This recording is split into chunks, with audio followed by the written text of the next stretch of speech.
I'm Tammy Zonker, founder and president of Fundraising Transformed and host of the Intentional Fundraiser podcast. I am thrilled to invite you to attend my free virtual training on how to create your ultimate annual fundraising plan to raise more money. If you're frustrated that your current fundraising plan is not getting the results you need, if you're charged with raising even more money during challenging times and with fewer resources, if you find yourself hampered by working with an inaccurate donor database and you're not sure where to start or how to create a custom, bold, data-informed fundraising plan that can help you raise more money, then this training, it was made for you. In this training, you will learn my proven framework for developing a data-informed, donor-centric annual fundraising plan. You'll learn how to strengthen your fundraising foundation, meaning annual fund, major gifts, planned giving, how to determine what is working and could be scaled in your fundraising program, and how to determine what's not working and should be reimagined or retired immediately. What new and bold thinking, strategies, and tools you can use to enhance your fundraising plan. Plus, when you stay till the end, you get my fundraising plan guide absolutely free. If you need help with creating your ultimate annual fundraising plan to raise more money, then I would love to help you. It'll only cost you an hour of your time. We will reach capacity. Visit fundraisingtransform.com/training and claim your free spot now. If you're looking for proven ways to take your fundraising results to the next level, you're in the right place. Welcome to the Intentional Fundraiser podcast, hosted by Tammy Zonker. Tammy has trained and led thousands of nonprofit organizations to collectively raise more than $500 million and is also recognized as one of America's top 20 fundraising experts. This is the podcast where Tammy equips and empowers amazing fundraising pros like you to transform your fundraising so you can transform the world. And now, let's hear from Tammy. We'll start the show in just a moment after a word from our sponsor.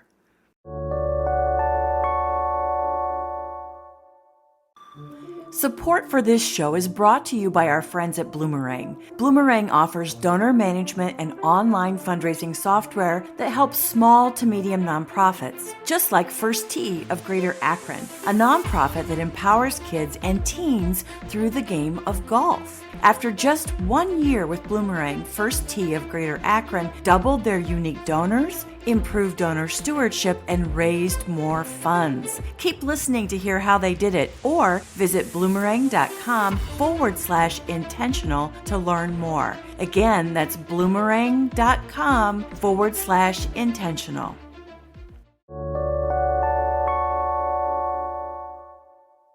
I'm beyond thrilled to be talking with Seth Godin today. He's a man who really needs no introduction, but by the way of acknowledgement, I'll briefly say he's a best-selling author, speaker, entrepreneur, and most of all, a teacher. In addition to launching one of the most popular blogs in the world, which I read every single morning, he has written 20 best-selling books, including The Dip, Linchpin, Purple Cow, one of my favorites, Tribes, and What to Do When It's Your Turn, and It's Always Your Turn. This is Marketing became an instant bestseller all around the world, and The Practice, which creatives everywhere have also made a bestseller. And now a new book to be released in late May. Seth has written a book titled The Song of Significance, a new manifesto for teams. It's a management book that's not about management at all. It's really about leadership. Leadership from people traditionally seen as powerful, like your C-suite, but more than that, leadership distributed across our organizations. And in this moment of great resignation and quiet quitting, rebirth and reimagining work, Seth says it's possible to see the fork in the road, and either we race to the bottom to make work more soul-sucking, and many of us have experienced that, or we choose significance instead. And he dares to ask the question, what would happen if this became the best job you ever had? Seth, this is juicy. Welcome to the show. Thank you. Thanks for that nice introduction, and thanks for the work you do. Many people don't know my dad was the volunteer head of the United Way in Buffalo when I was growing up. My mom was on the board of trustees of the Art Museum. So I thought it was normal to do the kind of community focused work of creating possibility that I've discovered isn't really that normal. And showing up for people who do this hard work is really important to me. So thanks for having Yeah. Well, it's my pleasure. And we're grateful that your parents raised you in that environment and that you're contributing in such a significant way. If you would just start by telling us kind of the inspiration or the origin story of the new book, The Song of Significance. There's a lot of stories about bees in the book, and we're not bees, but bees can help us understand how we think and how our lives work. And if we juxtapose that with Chat GPT and artificial intelligence and the brutality of billionaires bossing people around and layoffs and ennui and all the other stuff that's going on in our world at the very same time, that more of us have more tools to create more magic than ever before, there really is a fork in the road. And when you see a fork, you should take it. In my case, when I heard about the bees, when I learned about how they organize without an organizer, lead without a leader, create teams that produce value without denigrating or disrespecting any member of the hive, it's possible to see what we can make. And I spent the last year as a volunteer full time building the Carbon Almanac with 300 other people. Now it's 1,900 people. And what I learned there is that you can take a whole bunch of people who are not authorized, who are not trained, and build something really important. We built a book that was a bestseller around the world, won a worldwide award for design. And we handed in that 97,000 word almanac, designed, layout, typeset, fact checked, footnoted, without one significant error after 5 months ahead of schedule and under budget. So this Incredible. can be done, but we have to decide we want to do it. Mm. The nonprofit sector is facing some pretty serious workforce crisis. There's a well documented shortage of fundraising professionals. And due to burnout and self reported feelings of really feeling unappreciated. So we're acting completely the opposite of bees, right? We're Hmm. not working together. We're not respecting one another. We're not as inclusive as we need to be. And as a result, some are leaving the profession entirely. Others are leaving for other organizations thinking that the grass is greener. And then sometimes coming back because it's not so much greener at all. And really, I find it pretty heartbreaking because I know people join the nonprofit sector because they want to make a difference. They want to change the world. And I honestly believe that the Song of Significance can help us solve this problem. So tell us, why do we need significance and what can its role be in reimagining work and meaningfully engaging people and teams? So I want to start with a small rant about the story we tell ourselves as nonprofit fundraisers. Rant If away. if you believe that your job is to beg powerful people for money, I'm amazed you don't burn out after 4 days. And last year, Americans gave $320 billion to nonprofits as individuals. And unfortunately, a lot of that was status role posturing by people in power demanding that hardworking fundraising people lick their boots and dance around. And this is an error. It's an error because if someone donates $4 million to have their name put on a dorm at some university, it's only happening because it's worth $5 million to them. Hmm. Nobody engages in a transaction to support a nonprofit unless they think it's a bargain. That when you give somebody the chance to donate $1,000 because their great aunt died of cancer, and this $1,000 is a testament to who they were and what they stood for, they will only do that if it's worth $2,000 to them, which means that everything you are, quote, selling is on sale, that everything you are offering to people is an opportunity. You're not getting people to make donations because social pressure from you is somehow this painful thing you're inflicting on them. That what it means to be a great fundraiser is to open the door to help people get to where they wanted to go all along. If somebody has savings in the bank, at some point they have enough. What's the next thing they're buying for? What's it for? $100 bottle of wine doesn't solve your I need some alcohol problem. You can solve that for $5. So what's the other $95 for? Well, the same thing is true when a fundraiser for a nonprofit shows up. It's a chance to be missed if you're gone, to create value for people who need you. And so where significance lies is not in saying, I am just cranking my way through this, spamming for dollars, but in exactly the opposite direction to say, as a human, I am here as a Sherpa, as a scout, as a guide. And if I wasn't here, that person wouldn't be able to find the meaning that I am able to offer them. And if you can't see it that way, there's nothing we can change about the industry that will make the industry better for you. Mm, that's a beautiful context. And you're right. There has been a very unhealthy power dynamic in so much of philanthropy. And the most loyal, the donors, the ones that stay with us for the duration, who give more when they have more, who really help us move the needle, are those who are looking for an opportunity to unleash their generosity, to make the biggest difference. And quite frankly, they've been some of the more humble people that I've met as I've worked with donors over my 20 plus career in fundraising. That's a beautiful context. So tell us more about why we need significance. So when I surveyed 10,000 people in 90 countries, I said, here's 14 things that people might mention. You got paid a lot. You didn't have to work very hard. No one told you what to do. Of these 14 things, think about the best job you ever had and tell me which ones showed up. And in fact, the same 4 or 5 things showed up over and over again. Almost no one picked, I got paid a lot and didn't have to work very hard. What people picked were, I achieved more than I thought I could. People treated me with respect. I was able to work with people I was proud of, and I made a difference. Hmm. Well, where is a better place to do that than in your industry, Tammy?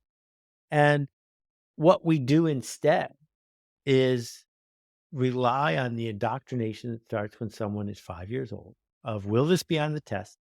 What are the operative measures? How can I take attendance?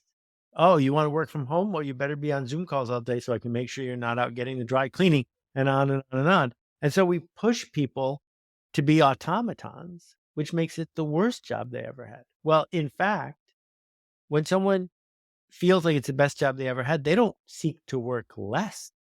They choose to work more. They don't seek to make less of a contribution. They have decided they can make more, right? So I don't have to write books to feed my family. In fact, it's a really stupid way to feed my family. I write books because it makes me feel like the better version of me. And so that's how the books get produced, not because my publisher is sitting there with a stopwatch saying, how many words did you write today? And so when we think about how do we help our donors become who they want to be, the change they seek to make, well, then suddenly my job as a fundraiser starts to feel better as well.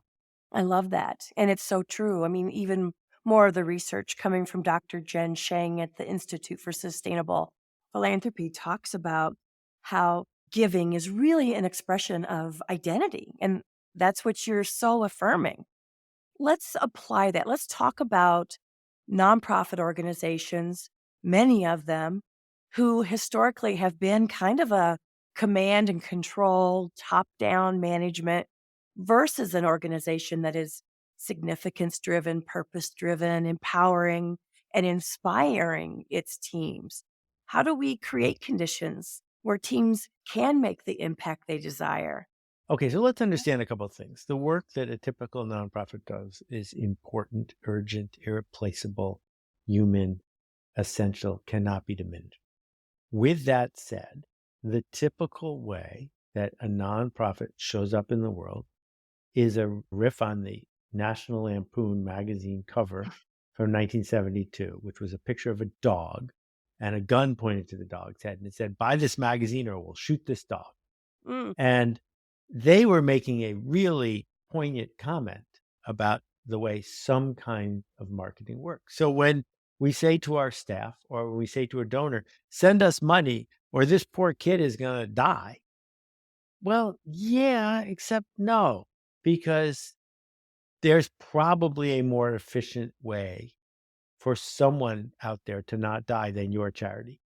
That I can save a life from river blindness or malaria cheaper than I can save a life by sending money to you. So that's not what we're having here is a contest of features and benefit.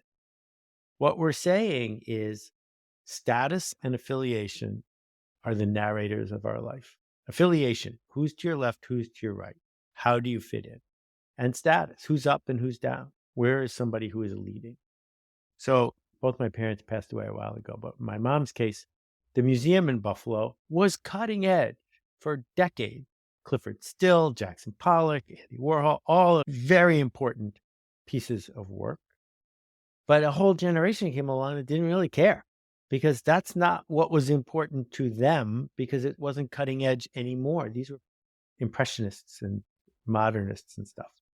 So what the museum figured out is that if on Thursday nights they turned the place over to a new generation of people to have more of a cocktail party experience where you noticed who was in the room and you noticed who didn't, the paintings became a souvenir of that experience. They weren't the point. And suddenly a whole new generation of people got involved because they didn't insist that they had the right answer and through the ages it was always the correct answer. They said, what do the people we serve need and Hmm. how do we open the door to help them get there? You know, the number of symphony orchestras in the United States is plummeting for a really good reason, which is that in the days of Beethoven and Mozart, the only time you heard a piece of classical music was the one time you went to hear it live. Yeah. Now we don't have that problem because I can listen to any song I want, anytime I want. So why am I even going to this building, this inconvenient, expensive transaction? Well, if you're not going to offer me affiliation and status, if you're not going to offer it to my staff, if you're not going to offer it to the institution, people are going to say, you know what?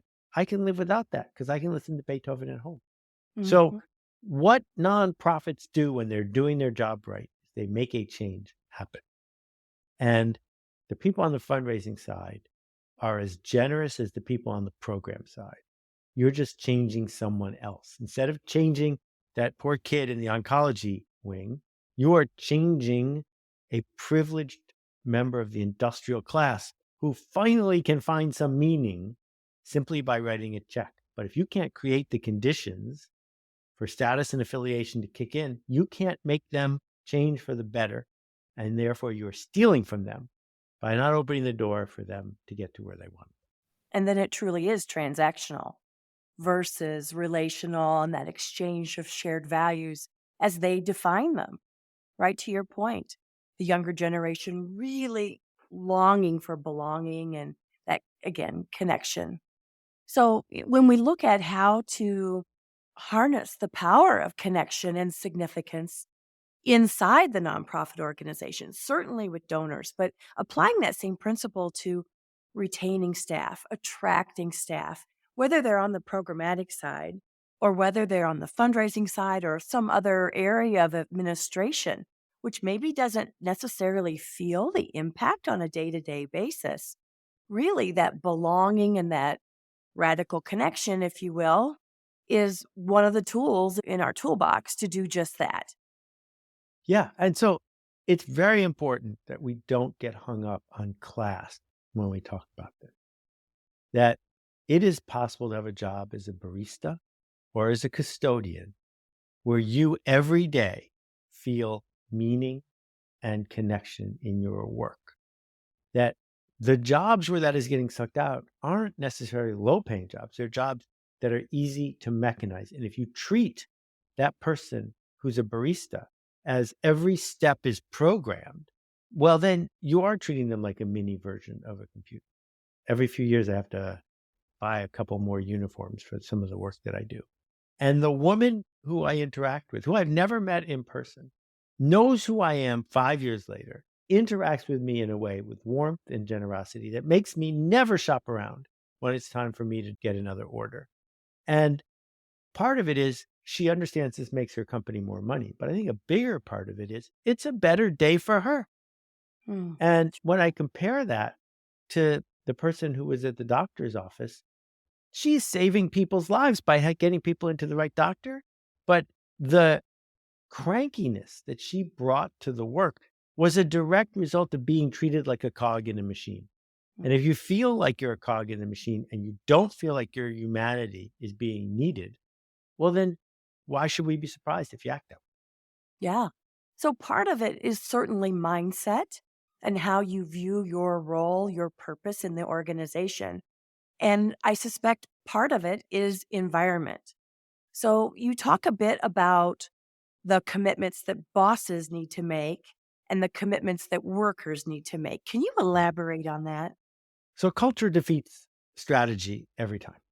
It doesn't matter how brilliant your strategy is, how important your cause is, how good you personally are at the work that brought you to this nonprofit space. What is it like around here? Culture is the simple answer to the question, what's it like around here? And every organization has a different culture on purpose. Even if you don't do it on purpose, the fact that you chose not to do it on purpose is still a choice. And so when we think about the culture of criticize the work, not the worker, create page 19 thinking, where people show up to make it a little better, figure out how to build an environment where no one is going to do the same job a year from now, where the learning keeps happening, where there is a sense not that, oh, well, it's a nonprofit, therefore we can't expect as much, but in fact, a sense of this is a nonprofit, therefore we're going to expect more. That the reason we gave you 501(c) status is so that you would make a lot of mistakes. Because if we knew the answer to the problem, it wouldn't be a problem anymore. We would have solved it already. So when we build that kind of problem-solving studio, we're going to attract a different kind of person. When you adopt the attitude of, well, the work I'm doing is life and death, therefore I can treat people like jerks, don't be surprised if that's what the culture becomes. Wow. When you said creating that problem solving studio and taking risks, making mistakes. And I have found that in so many nonprofits, especially those who maybe have been around for a very long time, who are highly regulated, they become so focused on compliance and so adverse to taking any risks whatsoever, to the point that they really, truly do not embrace innovation or entrepreneurialism at all. What do you say to them? Well, I think the question is, what promise are you making to the people Mm. around you? So I got invited by the American Heart Association to run a seminar with them. And they said, we'll pay you. I said, there's no way you can pay me for something like this, but you do have to come to my office because I'm not flying to Texas. And a friend of mine is a well-known cardiologist, and I asked if he could come along. So he was there. And I went through lots of the storytelling and marketing stuff. Now, the American Heart Association, what does it stand for to the typical donor? Well, what they say to the typical donor is, we're very sorry something bad happened to someone you care about. We are a safe, reliable, proven way for you to make a donation with no real interest required on your part. So you can check it off and get back to your life.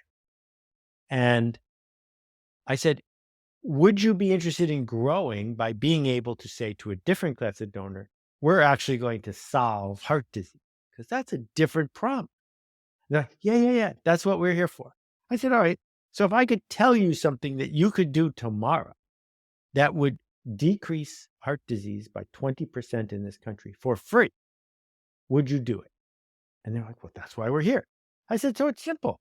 All you have to do is mount a campaign, stick with it for a year. That Tuesday is no meat day in America. No meat at work, no meat at home. It's no meat Tuesday. Because if we eliminated beef from our diet 1 day out of 7, the number of people who would die from heart disease, here's my friend Jonathan, he's a cardiologist, he'll back me up, would go down by 20%. And they turned white as a sheet. And they said, well, we can't do that. So why can't you do that? They said, because the farmers will be mad at us and this partner will be mad at us. And that will make a change happen. And I said, so let's just be honest that you don't really want to make a significant shift in this. What you really want to do is be able to keep the promise you've been making for 50 years, which is without ruffling a lot of feathers, we're going to collect money that salve a wound, but we're not here to make a change happen. I said, that's cool, but just be clear with all of the people around that you shouldn't be coming to meetings with people like me, because that's not really what you want. And so Manad Khosla wrote a book, I've stolen the title, called Let's Get Real or Let's Not Play.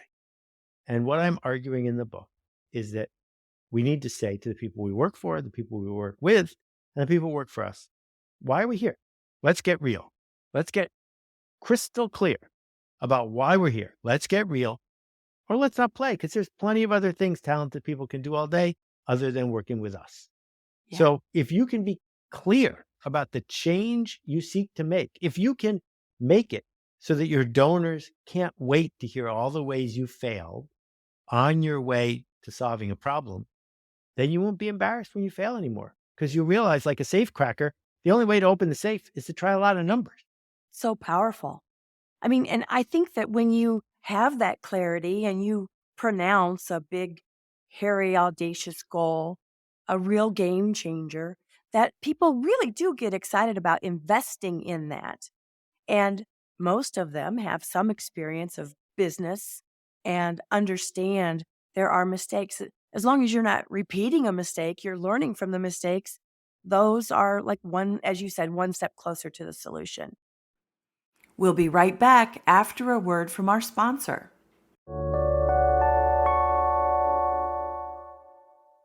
First Tee of Greater Akron needed to switch from an outdated donor management system to something more user-friendly. With Bloomerang, they found that and more. Here's Executive Director Josh Smith sharing what he likes about Bloomerang. We love Bloomerang because it's very user-friendly.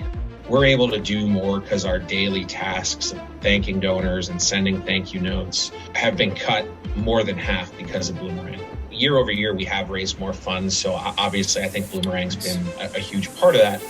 By investing in a donor management system that they actually love using, First Tee of Greater Akron was able to raise more funds and continue creating lasting change in their community. To listen to the full interview with First Tee of Greater Akron, visit bloomerang.com/intentional or click the link in the show notes.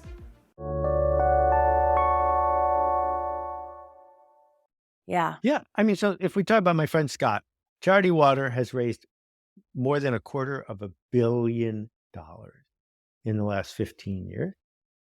And they have a long list of mistakes that they have made, and they will not hide them from you.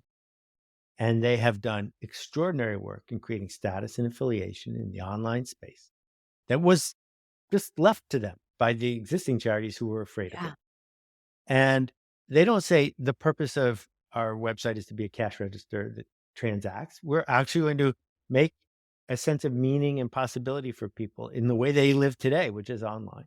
And as a result, millions and millions of people aren't dead. Millions and millions of people have access to clean water because Scott Harrison has made a series of mistakes for 15 years. And that's what change looks like.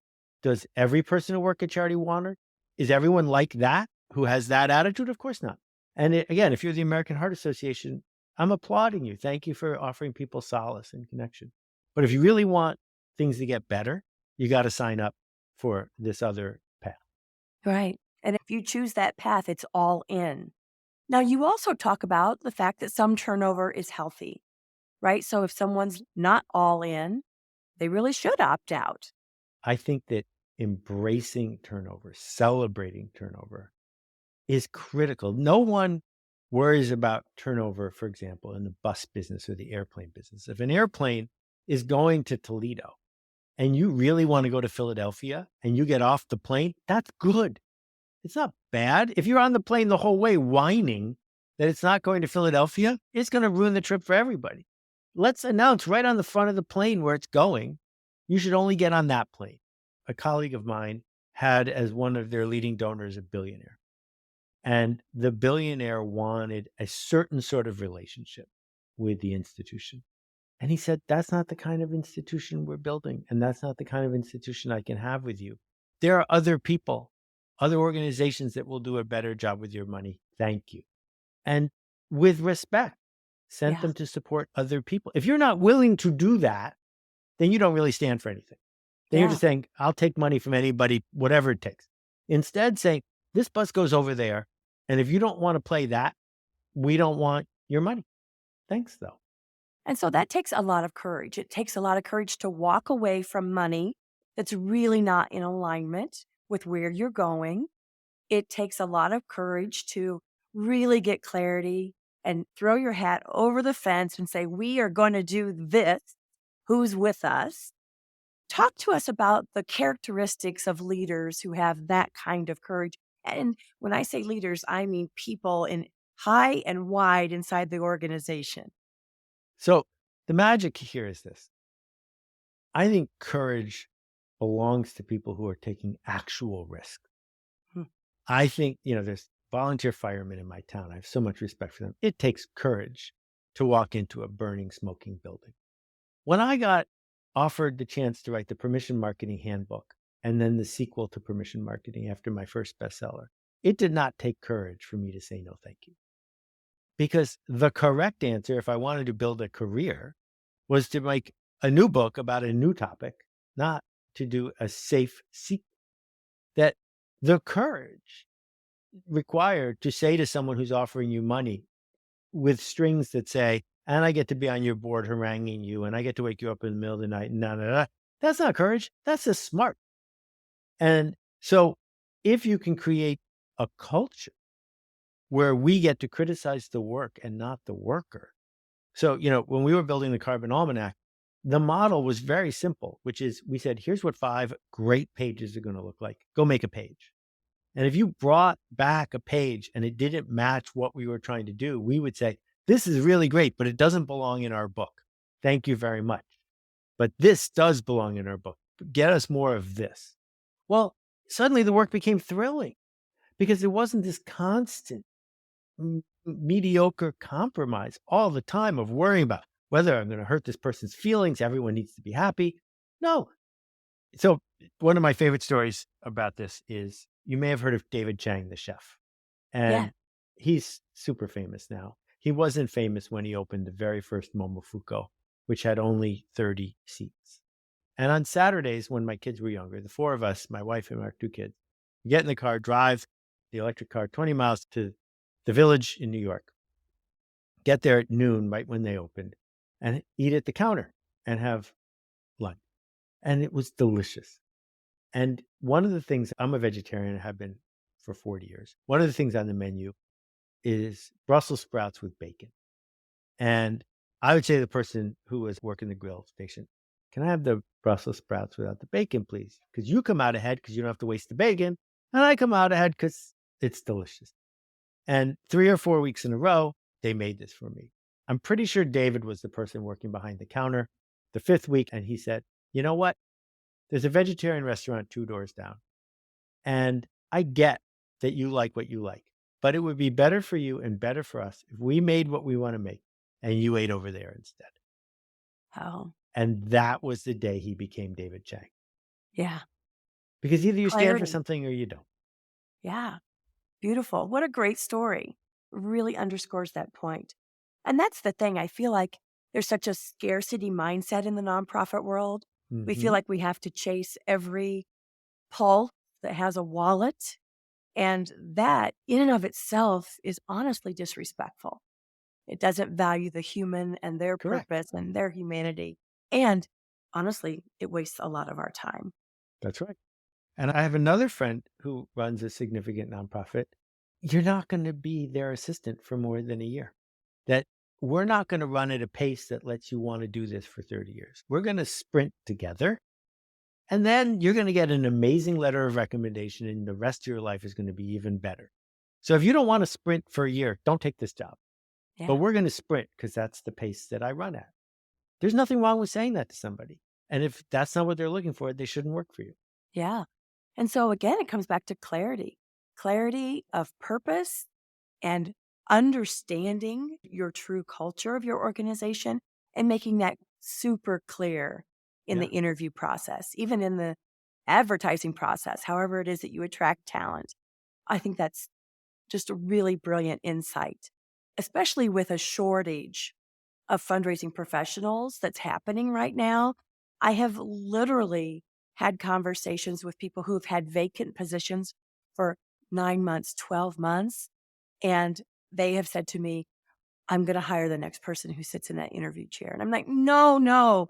It's like picking a husband. You kind of want to get the right one or a spouse. So, yeah, that clarity. And then the discipline. Like our mission is worth it, our work is worth it. And finding someone just to fill a spot will Right. slow us down. And if you can't find somebody, what the market is telling you is that either you have invented a job that should not exist, or the way you talk about the job is incorrect. This isn't the fault of the person who isn't working for you. This is about what culture did you build? When I was building Yoyodyne, one of the first internet companies, it was a struggle to get people to work for me because no one knew what the internet was, and we were located outside of New York City. And I was in a meeting with the head of Disney's online services. And on his desk was a pile, I'm not exaggerating, this thick, 70, 80 pages long. I said, "What's that?" He said, "Oh, those are the resumes that came in yesterday." Yesterday. And Wow. it was obvious, and I was proven correct, that working for me was safer than working for Disney's online division because they fired everybody repeatedly because they had so much tumult, whereas my organization ended up really thriving. But the story we told to get the people we needed wasn't as good as Disney's ability to tell a story about what it was like to work at Disney. And is it fair? No, it's not fair. Those people would have been better off working for me, but it was true. And so, given that it's true, how are you going to show up in the marketplace with a story that resonates with the people you want to tell it to so that they will join your team? You're going to have to change some of your requirements if you want to build the vibrant team you're imagining. And be more flexible. I mean, we Mhm. know that young professionals today want to recreate and they want 4-day work weeks or flex time or working remotely or hybrid. And we have to be open to co creating a productive, empowering culture that really meets everyone's need. And Yeah, it's going to take, to your earlier point, some trial and error. exactly. Yeah. Exactly right. Seth, talk to us about the intersection of trust and essential work. So, when we think about how we engage with the marketplace, there are some projects where we have very high stakes. If you're going in to have a pacemaker installed, the stakes are really high. You don't want someone experiment. On the other hand, if you go to a brand new restaurant around the corner for lunch and it's terrible, your costs are very low. You can go next door and get a sandwich later. So when the stakes are high, we have to think about what level of trust is required and where does the trust come from? So there are certain things where we want there to be surveillance, where we want everything to be measured at every level, right? And so when you think about buying a new car, you're probably buying it from an established company that has a reputation for high levels of quality, which all comes from surveillance. Every step is surveilled. That doesn't mean that's a good place to work on that assembly line, but it means that the customer needs that.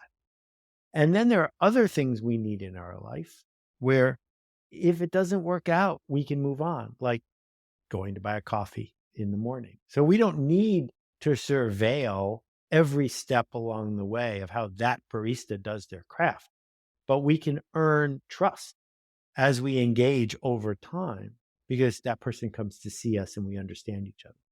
So in Mhm. the book, I have a simple grid of surveillance and trust of the stakes that are involved. And what we have to realize is that computers are way better than we are at surveillance, are way better than we are at delivering the same thing every time. So if that's the business you want to be in, don't be surprised if a computer can race to the bottom faster than you. And so, you mentioned regulated nonprofits. Some of the things that we've built in our society that should be done by a centralized, organized, governing authority, we've sort of said, no, we'll just let a nonprofit do it. People working very hard every single day to do the same thing over and over again. And I'm not sure that's a good idea, but it's the way it is. And then there are other nonprofits that live in the liminal space between here and there, trying to invent a way forward. And we should be really clear about which kind we are. And it can mix. So like if you're running a Meals on Wheels, you better show up for that hungry elderly person. But at the same time, you have way more flexibility than you think as to what's on the menu. You have way more flexibility than you think about how you raise money for that. So some of the things are tight. They have to meet spec every time. And other things are loose, where we can bring actual humanity and innovation to the table. Mm. So it really goes back to clarity and Correct. understanding your organization. Where is it that we must focus on compliance? And where is it that we can be innovative, that we can go above and beyond? So That's right. important. And it's interesting because I have found very few C-suite folks who have a brain that can live in both worlds. Mm-hmm. And so, of course, I think that points to the power of team, but I'm interested in how you've seen teams come together given the juxtaposition of those interests. Yeah. So back to the culture idea. I had a credit card that I used for my company for more than 20 years. So when you do the math, given that hundreds of people have worked for me over years, that's millions and millions and millions and millions and millions of dollars. And they let me down a couple of times in a row. So I just switched to a different credit card. I didn't cancel the other one. I just switched. So no one there noticed that I had made a decision that cost them hundreds of thousands of dollars. Whereas if we're talking about a call center where there's surveillance and some poor, overworked, disrespected person makes a mistake and they get flagged and get fired, why is that more urgent than this other mistake that their corporate policy cost them 100 times as much money? Well, the question is the culture. The question is, are you on high alert for messing up the things where compliance is really important? Or are you on high alert for messing up the things where opportunities lost are really expensive? And if you, as the CEO, develop a reputation for freaking out when something is 1 minute late, but not even noticing when a potential donor isn't treated in a way that could turn them into a lifelong contributor, well, then that's what you're going to get. And so as we build a team, we have to think about, what are we rewarding? What are we highlighting? What things are we keeping track of? Because that's what we're going to get. Yeah. And when we think about remote work, a lot of traditionalists don't like it because they like just taking attendance. But what remote work also does is it provides us the opportunity to announce with clarity what's important and then trust people to deliver what we said was important on their own terms. And a lot of folks can't handle that because they like to be a manager with authority as opposed to a leader who's creating opportunity. So, how do we take someone who likes to manage and introduce them to leadership? How do you grow someone into their leadership and predictably in the shortest amount of time? Well, I love this question. Leadership and management are really unrelated. They're as related as brownies and tofu. They're not the same thing. Leadership is voluntary. Leadership is not related to authority at all. It's simply showing up to do something that might not work and inviting people along. Management is important. It is compliance. It is using authority to get other people to do what you want. But we keep conflating the two, which causes all this tension.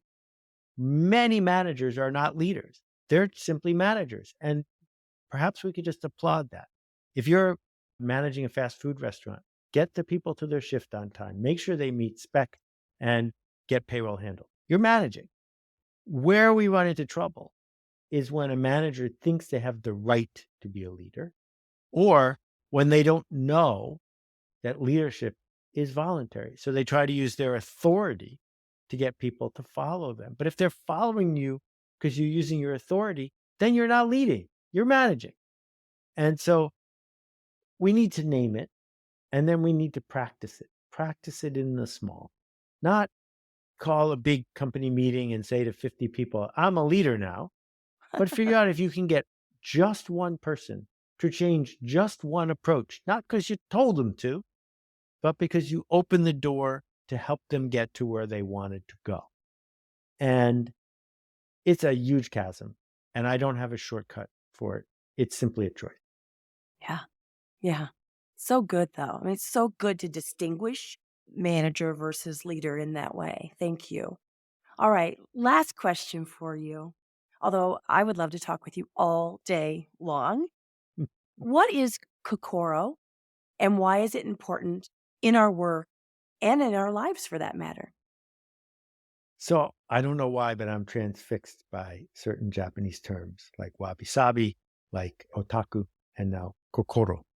And the ideogram for it is the ideogram for a heart. And what we are talking about is this. When ChatGPT lets you down, it doesn't care. When we engage with a machine and it creates something that doesn't really work for us, it doesn't care. And after 20 or 30 or 40 years of indoctrination, it's easy for a worker to feel the same way. They don't pay me enough to care is a really horrible but common expression. For me, kokoro is the desire to care. Human beings, I've never met one who doesn't seek significance. The significance of being able to care about your work. And too often in fundraising, what we do is we throw people at the problem and they get shredded by the emotional challenge of it, instead of giving them the support and the foundation they need to continue to care, to find a way forward so they're not just dialing for dollars and begging for pennies, but are actually building an environment, a connection, a community of people who are glad to be there and want to do it again. And if we can help people find heart, not just the heart that goes with our core mission, but the heart in just the act of fundraising or being a donor, then we get the resilience to do it again. And, I miss my parents every day, but I can tell you that neither was a professional in the fundraising world, but both of them will tell you that it was among the highlights of their lives because they found significance in doing it. They weren't just sitting there saying, how can I lift another $500 out of someone's pocket? They were saying, how can I create meaning and leave something behind that's a little better than I found it? Beautiful. Beautiful. Seth, this has been an honor and truly a delight for me and surely incredibly meaningful for our listeners. Thank you. Oh, it's an absolute pleasure. And I'm looking forward to our next conversation, Tammy. As am I. Thank you. If you want to learn more about Seth Godin, follow him on social or pre-order The Song of Significance, a new manifesto for teams. We've included links in the show notes. Thank you for listening to this episode of the Intentional Fundraiser podcast. Keep on transforming your fundraising so you can transform the world. And now for a final word from our sponsor.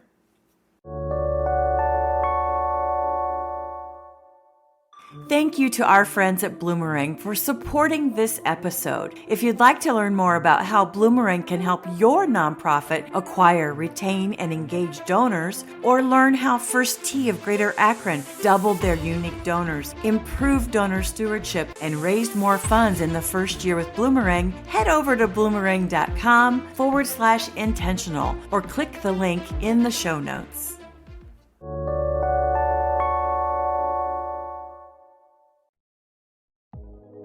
The Intentional Fundraiser podcast is a Fundraising Transformed original. It's hosted by me, Tammy Zonker, founder and president of Fundraising Transformed, where we help equip and empower fundraisers, nonprofit leaders, and board members to transform their fundraising so they can transform the world. Visit fundraisingtransformed.com/podcast to subscribe to this podcast and subscribe to my newsletter to get fundraising lessons, tools, and helpful resources delivered straight to your inbox each month. If you want my help with taking your fundraising to the next level, become a member of my Fundraising Transformers community as a growth member and join me live each month where I'll teach you the same strategies I use to lead, train, and coach thousands of nonprofits, social service organizations, healthcare foundations, private schools, colleges, and universities to collectively raise more than $500 million, including a single gift of $27.1 million. As a member, you can participate in my Ask Me Anything sessions every month and get answers to your burning questions. Chat with other growth members inside our private and safe online community about what you're working on, struggling with, and share lessons learned. And get instant access to my growing library of on-demand self-paced training classes. New content is added every single month. Learn more about becoming a member at fundraisingtransform.com/growth. Talk soon.